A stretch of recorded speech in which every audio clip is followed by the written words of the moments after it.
Hi, my name's Karen O'Connor and welcome to this episode of the Menopause, Marriage and Motherhood podcast. Thanks for tuning in. This podcast is all about menopause, marriage and motherhood, obviously, and I wanted to explore the side of motherhood from the kids' perspective. What did they see about the way that they were brought up? What do they like and dislike about how I raised them and the things I did and the things that happened? So here I am talking to my second son, 24-year-old Ryan. We were talking about self-awareness, how to get your kids in self-awareness during their teenage years. Is that right? Yeah, people are much more candid when they talk about themselves in the third person. There's a freedom there. What do you mean by that? Explain that to me. Okay, so if you say, let's say I was a horrible teenager. I know it's a stretch, but notice mother's not saying anything here. Let's say I was awful. And I had difficult relationships with my siblings and my parents, and I know it's still a bit of a stretch, but then I come out of it and the hormones go away, but I'm still like, those actions were mine. And there's like a bit of pride associated with that. You know, if I back down on that, I'm losing face. I'm giving up. Whereas if I can talk about that as I did this because I was feeling this way, and it was completely irrational, and I'm aware of that now. You know, it allows me to own that and take responsibility for it. Does that make sense? Yeah, it does. Feel free to say no. Well, no, it totally makes sense. The question then becomes, how did you get us to do that from your perspective? Because from my perspective, you were just annoying. Why was I annoying? Because you just kept niggling. Niggling? In what way? Well, I'm a mother. In what way did I niggle? Well, sometimes when you're perfectly justified, Mum, in being angsty and brooding. Because you're 15 and you're really hormonal and spotty, yeah. No, it's because you're dignified, Mum, and prideful, and you know exactly what you're feeling, and no one else understands it. Sorry, I forgot how misunderstood we all are at 15. Yeah. Sorry. Yeah. Apologies for that. Go for it. You know, and you've got a plan for how the next 3 or 4 years is going to play out. And it involves being socially and emotionally distant from everyone else, because obviously you've got to be tragic in order to be a hero. You've got this plan. It's a sensible plan. It's a solid plan. And then isn't it? In Galumph's mum saying things like, "Oh, you're being silly. What are you doing? Come on." Niggling you, being like, "You call this a plan?" Yeah. I remember really clearly one time I was in the kitchen making dinner, which I seemed to be was my permanent life, was making food for you for a good 10-year period there. She said bitterly, but go on. Yes. And part of that was because you all liked different things. So most evenings, like a fool, I cooked 3 different dinners as a minimum. Anyway, to go back to the question, you walked in while I was chopping up these 3 different dinners for 6 people, and you made some outrageous comment. I can't remember what it was, but it was like a real 15-year-old comment about the state of the world and your position in it and how everything was screwed and the usual angsty teenager stuff. And what I always tried to do was not niggle, Ryan. It was... it was afterwards. I could only niggle afterwards, because the first thing I tried to do always was understand where you were coming from. So really, which is infuriating, by the way. Angsty 15-year-old's shoes. I really see the world from their world and try to understand it and agree with you. And then you got really ratty with me, like you said. What was it you just said? Because I was talking over you. I can't remember. I tried to get into your world. Which is really annoying, by the way. I don't want you to. I'm perfectly happy being misunderstood. And then what I'd have to do was try to kind of bring you around and out of that perspective, even just a little bit. You could maybe have a little bit of freedom with what we were, with what you're talking about, and then hopefully see things from a different perspective, and then I'd start niggling at you for being stupid and annoying.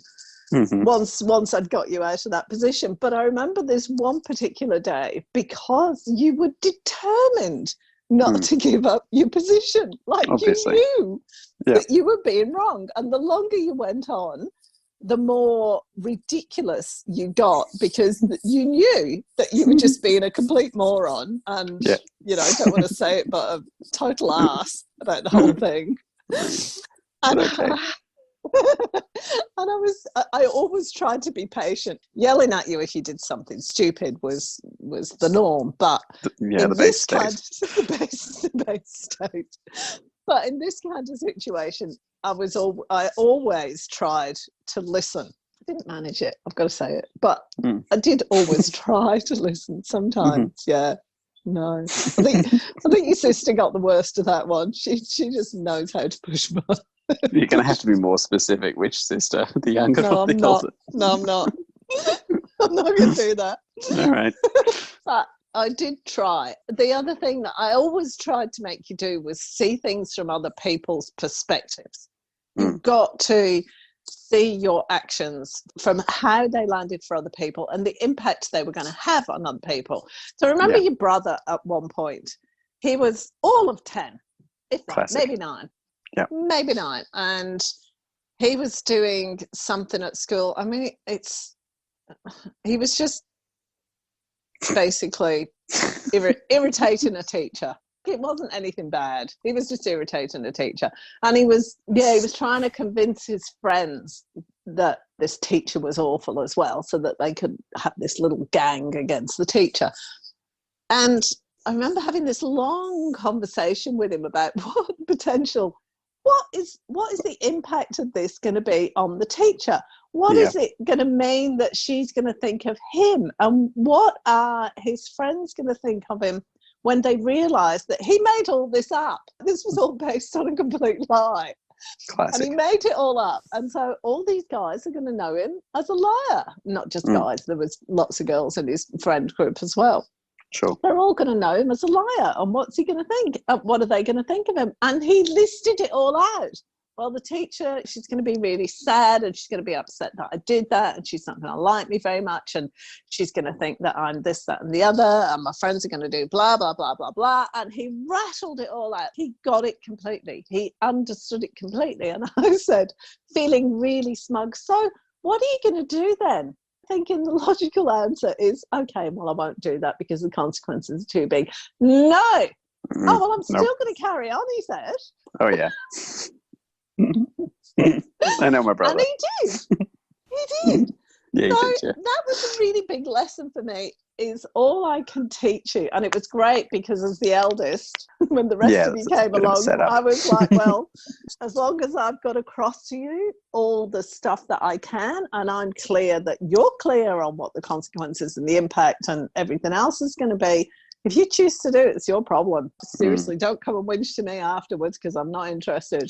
You went into this eyes wide open. Seriously, not my issue. Yeah. And you all did that at some point afterwards. And you all got the not interested. We went through this. Yeah. You all hated me for it, didn't you? Well, hate's a strong word.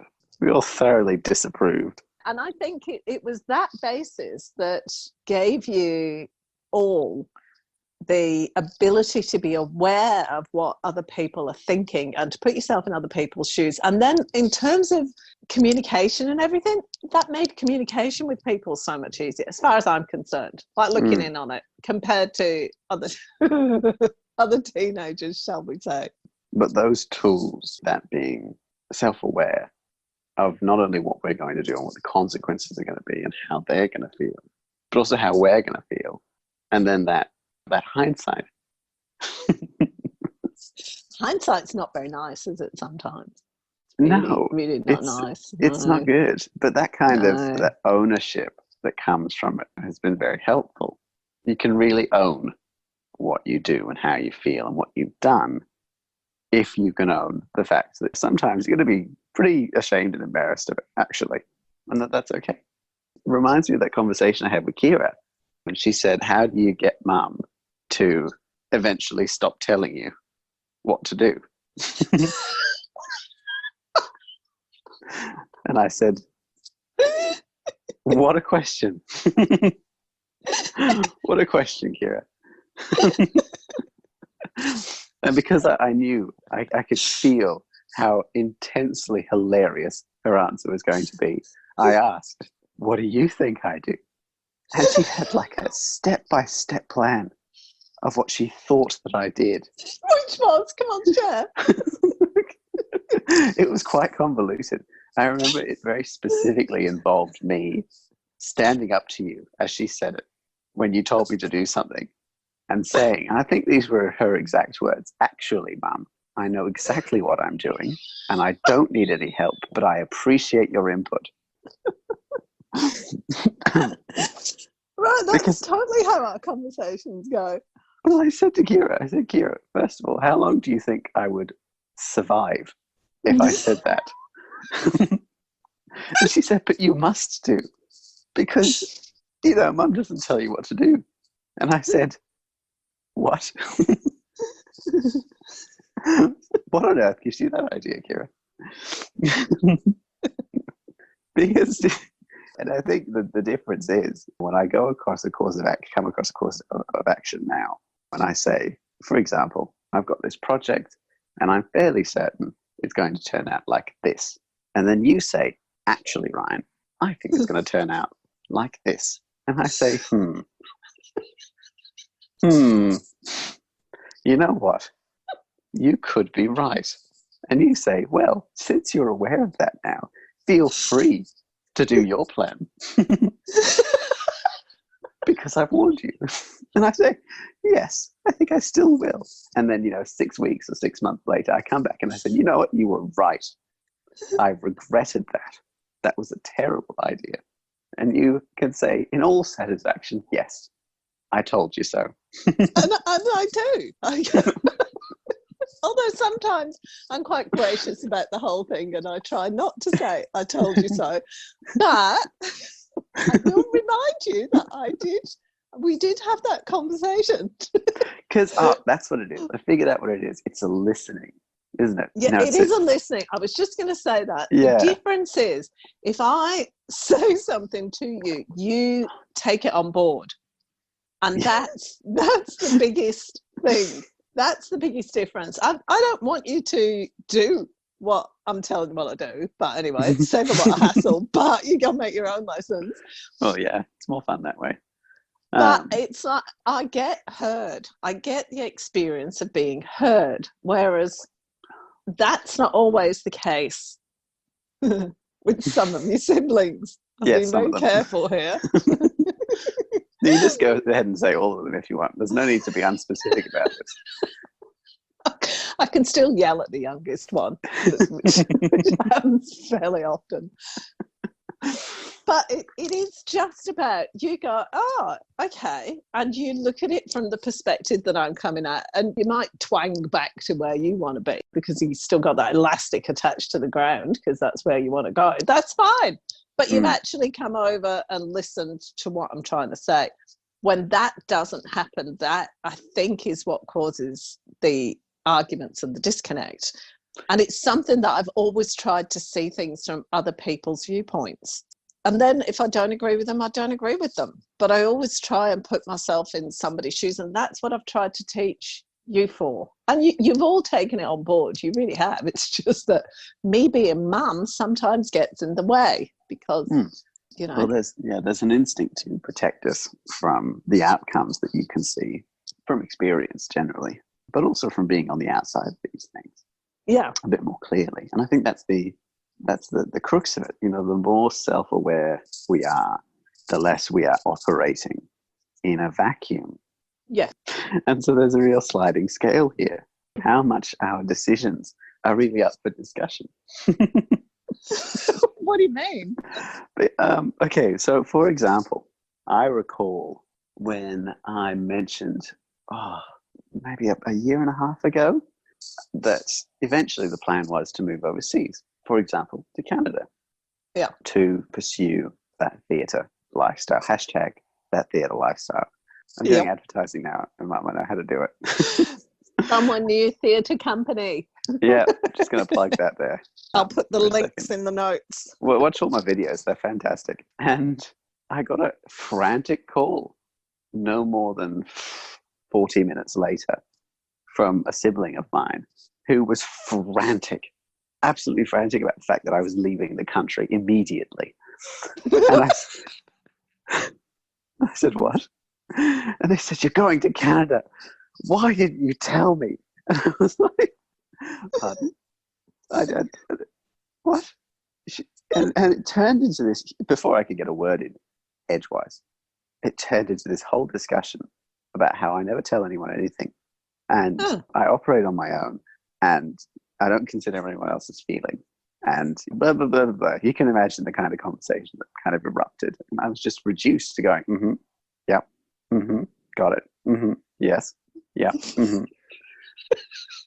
Waiting for, a pause, a breath, anything longer than 0.3 of a second, which would allow me to say, actually, I think you've got rather the short end of the stick here.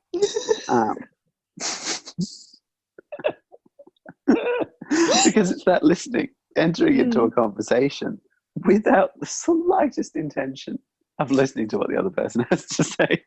Yeah. Really results in a lot of the problems that kids and teenagers have.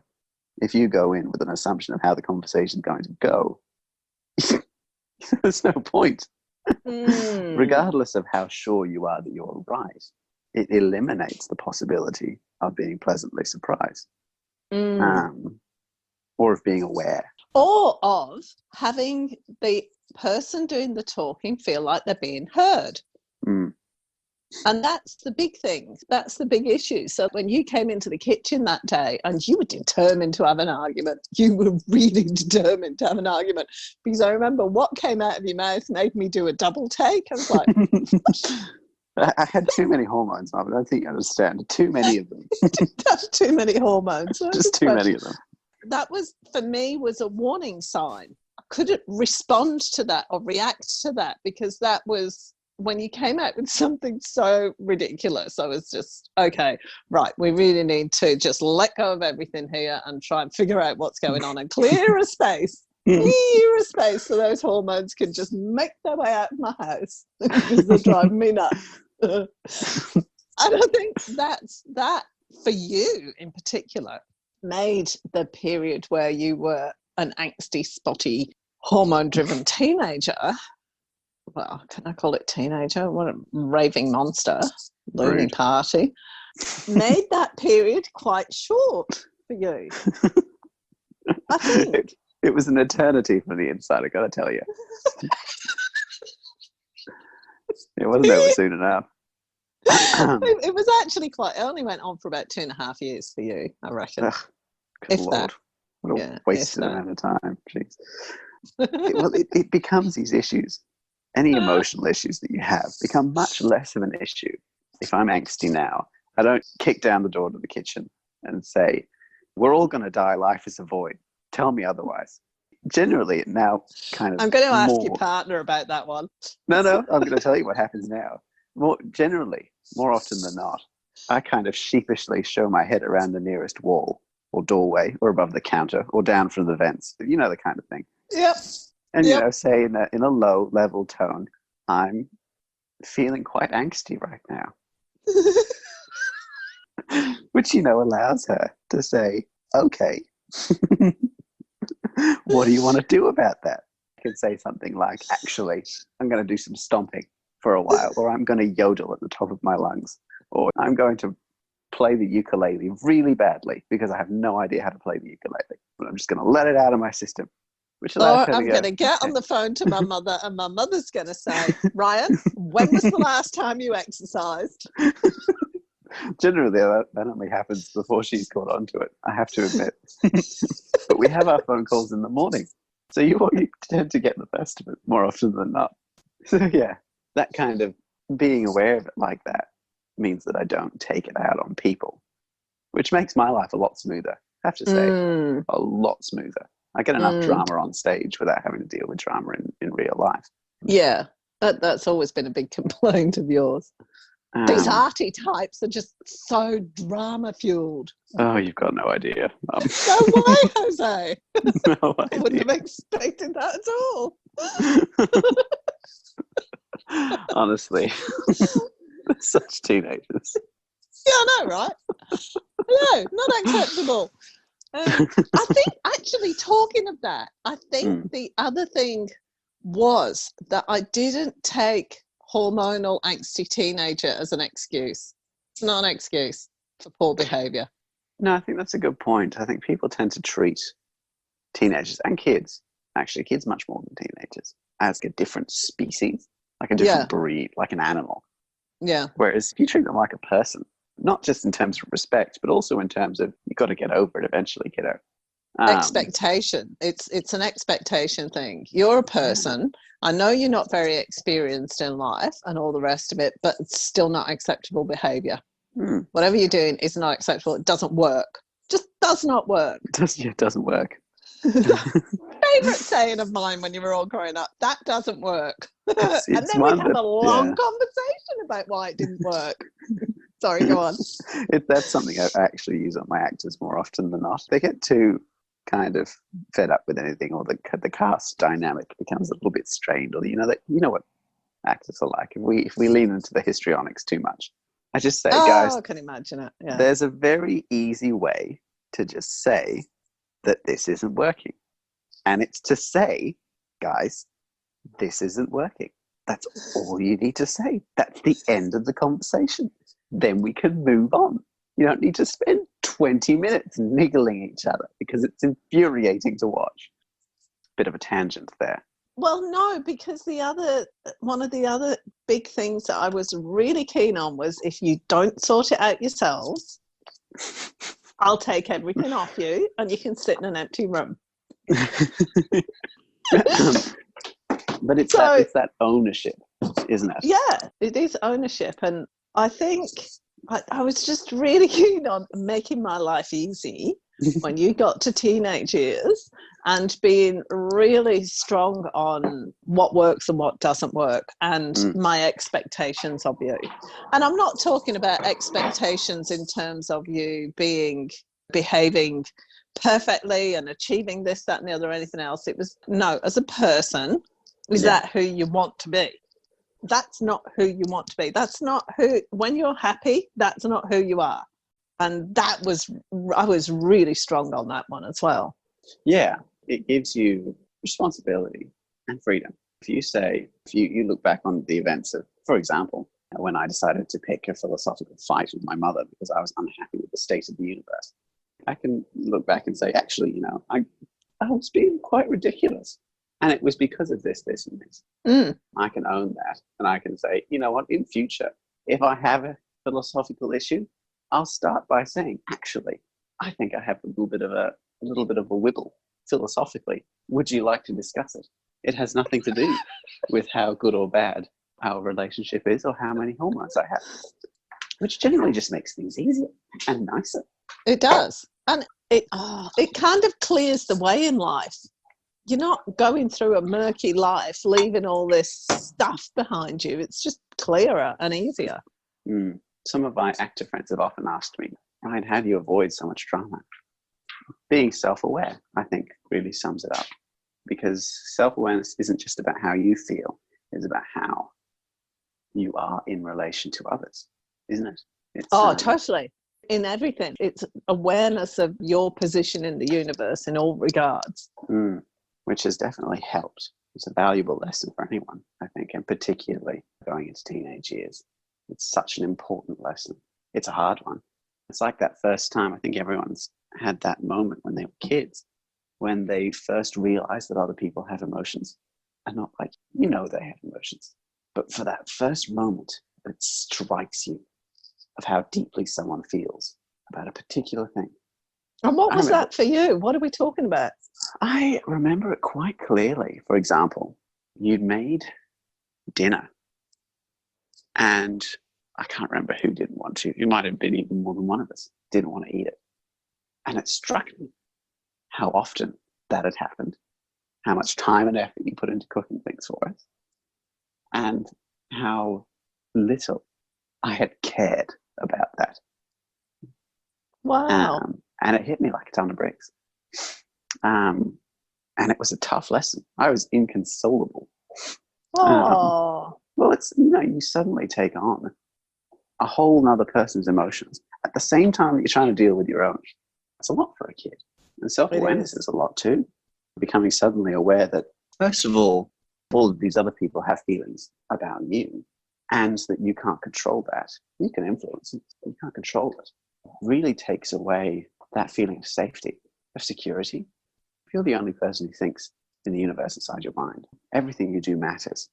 Whereas if you become suddenly self-aware of the entire universe all at once, you realize that, you know, on the face of it, you're not that important, which is tough. It's freeing, but it's tough, which is why I think a lot of teenagers try to avoid it. I was just going, my mind was going along the same track as well. How much of all the distancing teenagers do has to do with the fact that they're becoming more aware of other people and their impact on other people, and they don't like it, so they run away from it. How old were you when that incident happened? Oh God, I don't know, 7. It's quite You early. were quite young, were you? It's quite early. But it happened again and again a few times.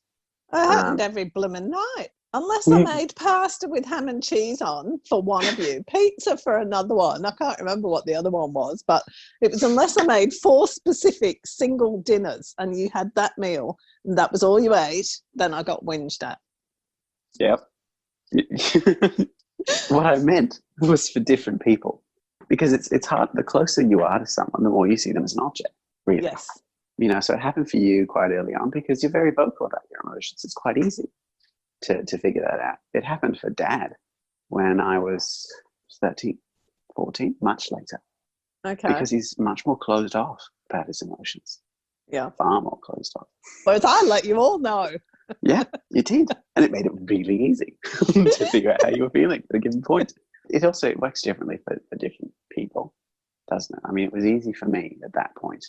But I don't think, for example, some of my siblings have ever understood how you felt, regardless of how vocal you are about it. No, not at all. So it's just, everyone is and you all understand in different ways as well. But there are some things that we all don't like taking on board as individuals. We don't like it at all. One of the things I struggle with taking on board is I can't think of a specific term for it, but it's when you do the screw you, the up yours gesture. You know, when somebody suggests something and you say no just for the sake of saying no because that person suggested it. Somebody else has suggested it'd be okay, or if you'd thought of it yourself, it'd be a good idea. But just that petty defiance, spite. The petty spite kind of thing, I find is just a massive trigger for me. And none of you did that very much. You all did it occasionally, but I remember a few times. Yeah, it's not one of the things that is part of your personalities. No, though I suspect it may have got hammered out of you at a fairly young age because I wasn't having a bar of that one. But I do know other people that do that, and that's one of the hardest things I find to deal with. And the other one is, and I suppose in a similar kind of vein, the other one that I really would not tolerate from any of you is selfishness in terms of doing what you want to do regardless of the consequence and not caring about the consequences. Like when Jamie did that thing with his teacher, he was 9, maybe 10. It was such a hard lesson for him. He was heartbroken when everything came to the surface and he really, truly got what the impact was on other people and how he'd made people feel. And when he realised that wasn't who he wanted to be for those people, and he certainly didn't want to cause that amount of pain, he was heartbroken. He was a mess for months over it. But he was only young. And I don't know how that's impacted him or whether he's even aware of the impact of it and connected the dots back to it. But I can see how that changed him. But there are people who go through their entire lives without ever becoming aware of that kind of thing and the impact that they have. And possibly, as you said before, possibly as a defense mechanism. It's much easier not to have to think about it. Oh, certainly is. You know, I was really quite cruel to you, Forrest. You will be aware. You will do it this way, and you will be the best person you can be. No excuses. oh, look, I'm not going to pass judgment at all on your parenting methods because I haven't got any better ideas. Really?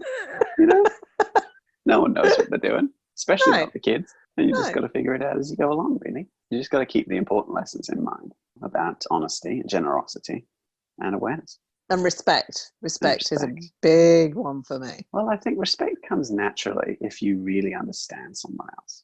If you get them. Yeah. I read somewhere once, if you understood from the ground up everything about another person, everything they had ever done from the inside, everything they knew about themselves, you couldn't help but love them. It's always stuck with me, that particular lesson, because I think it's quite true. Everyone, to a certain extent, loves themselves, whether or not they want to admit it, or they love a version of themselves. So respect follows naturally on from that emotional awareness of someone else. You know, those moments that we have, those flashes of empathy, of sympathy, form how we view respect. It's fascinating seeing things from your viewpoint. It's equally, I mean, I think you've always been a bit more vocal about your viewpoint as part of these lessons. So I think I understand your viewpoint a little bit more than I understand mine, because I never feel the need to explain it. It's like you got to wait till you get kids and then you've really got to think about it. Seriously. Yeah, true. It's like, who was saying, I think it was Jamie, was saying, you never talk about how you feel about these things. And I said, well, because I think it's perfectly obvious. I mean, isn't it? Yeah. You know, I don't feel the need to explain it because I think it is obvious. You know, talk about it. But I consider myself such an open book, so willing to talk about these things that it doesn't occur to me that people might not know. So I'm absolutely happy to chat about it if you do want to get more of an insight. I think we've probably talked about enough for today, but I really enjoyed it. Yes, yeah, I had a good conversation, so that was pretty good. Okay, cool. Well, what do we do now? Do I say goodbye to everyone? Goodbye, everyone. Yeah, you could say goodbye. All right, goodbye, everyone. You've been listening to the silky smooth sounds of Ryan O'Connor, someone new theatre company. I'll see you next time. How was that? Was that good? That was good. Thanks for listening to this episode of the Menopause, Marriage and Motherhood podcast. Don't forget that all the links and information that we've spoken about in this podcast is available on the podcast page of my website. Thanks so much for listening. I'm looking forward to talking to you again next time. Bye for now.